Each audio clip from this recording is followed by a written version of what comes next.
हाँ देखिए बेटा, ये दो इंपॉर्टेंट टर्म है, इम्पीडेंस एंड फेज फैक्टर। सारे एसी सर्किट में आपने देखा कि जितने भी होंगे सब में पीक वैल्यू ऑफ करंट और पीक वैल्यू ऑफ वो potential difference between any two points, या फिर आप कहिए RMS values of electric current and RMS value of potential difference between two points, ये दोनों हमेशा ऐसे रिलेट होंगी।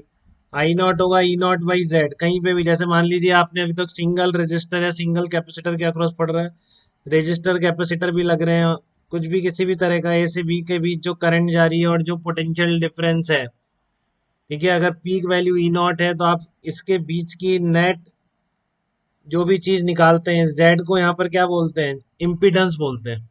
ठीक है ना, हमेशा ऐसे रिलेट होगा बेटा, किसी भी दो पॉइंट के बीच पोटेंशियल डिफरेंस और उस पॉइंट के बीच चलने वाली करंट, तो उसका चलने वाली करंट की पीक वैल्यू इस पोटेंशियल डिफरेंस की पीक वैल्यू से हमेशा ऐसे रिलेट होगी, I naught equal to E naught by Z. या फिर आई आर एम एस हमेशा ऐसे रिलेट होगा किसी भी दो पॉइंट के बीच पोटेंशियल डिफरेंस की आर एम एस वैल्यू और उन दोनों पॉइंट के बीच चलने वाली करंट, ये भी हमेशा कैसे रिलेटेड है, I R M S equal to E R M S upon Z. तो यहाँ पर ये जेड जो है ना बेटा, this Z is called impedance of the circuit between those two points. ठीक है, ए और बी पॉइंट्स के बीच अगर आपने इम्पीडेंस निकाल लिया, अभी सीखेंगे हम कैसे निकालते हैं, अभी जस्ट हमको प्योरली रेजिस्टिव प्योरली इंडक्टिव और इन सब की तो आती है। निकाला ना आपने अभी कि आपका जो आर होता है और इसमें अगर करंट आई नॉट चल रही है तो आई नॉट कितना होता है, ई नॉट बाई आर, निकाल चुके हैं। इंडक्टर में ऐसे निकाला आपने आई, अगर इसकी जगह में इंडक्टर लगा देता तो इंडक्टर में पीक वैल्यू क्या होती है, अगर करंट आई है तो आई नॉट की पीक वैल्यू हो जाएगी ई नॉट अपॉन एक्सएल, ऐसे हो जाएगा। तो इसलिए आपके प्योरली इंडक्टिव प्योरली कैपेसिटर या प्योरली रेजिस्टिव सर्किट में आप जेड अभी ऑलरेडी निकाल चुके हैं लास्ट लेक्चर्स में।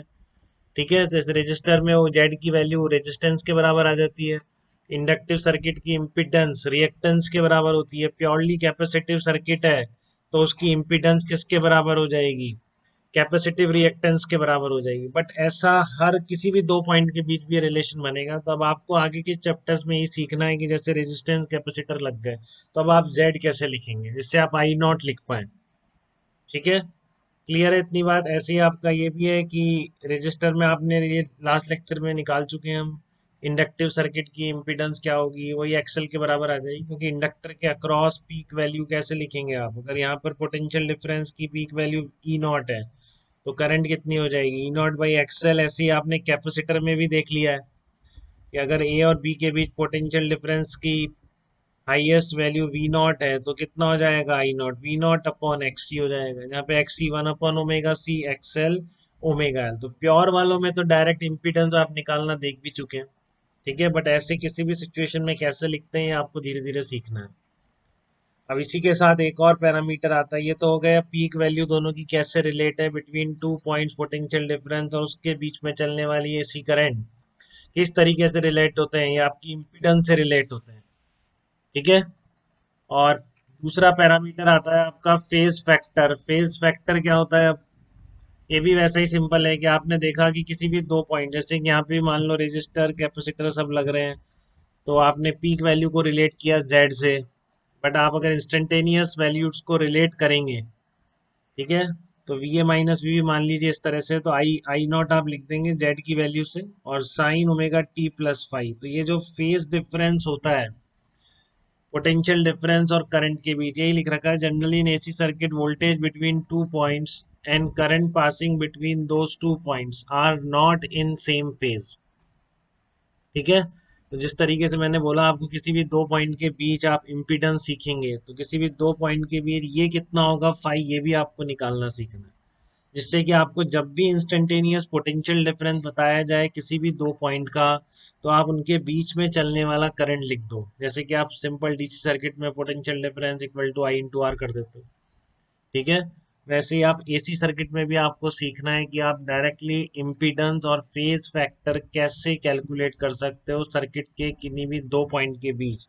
अब यहाँ पर आपको इंडक्टर और प्योर वाले केस पहले से आते हैं, क्योंकि आपको पता है कि कैपेसिटर के अक्रॉस फाई की वैल्यू कितनी हो जाएगी, पाई बाई टू हो जाएगी। ठीक है, और एक इंडक्टर होगा तो फाई की वैल्यू कितनी हो जाएगी, minus pi by two. Pure वाले तो देख चुके हैं हम। ये फेज फैक्टर भी देख चुके हैं प्योर का, ठीक है। और ये रेंज कुछ भी हो सकती है बेटा, ऐसा कुछ नहीं है कि इसकी फिक्स होती है, बट हम जो निकालने के मेथड डेवलप करेंगे उसमें पहले हम -π/2 और π/2 के टर्म में निकालेंगे फेज, ये फेज फैक्टर को, ठीक है ना। फिर आगे आप +2π या कुछ ऐड करते जाइए तो बहुत सारा बन जाएगा, वो तो आपको पता है कि ट्रिग्नोमेट्रिक फंक्शंस रिपीट होते रहते हैं, ठीक है। बट हम जो पहले प्रोसेस करेंगे वो -π/2 से π/2 के बीच निकालेंगे। जैसे इंडक्टर है तो -π/2, कैपेसिटर है +π/2। अब बाकी जो भी अगर रेजिस्टेंस इसमें आएगा तो फिर वैल्यू अपनी π/2 से -π/2 के पहले निकालेंगे अपन। फिर आंसर में चार ऑप्शन में ट्रिग्नोमेट्री कुछ यूज कर रखी है तो फिर उसके अकॉर्डिंगली आंसर टिक करेंगे, ठीक है। बट फेज फैक्टर पहले हम जो मेथड सीखेंगे उसमें -π/2 से π/2 के बीच निकालना सीख जाएंगे, इसी के बीच लाई करेगा अपनी जो, जिस तरह से हम जिस मेथड को डेवलप करेंगे निकालने के। ये एक्सट्रीम होंगे अपने। जब कैपेसिटर होता है तो आपको पता है करंट π/2 से लीड करती है, कर चुके हैं बहुत अपन अभी।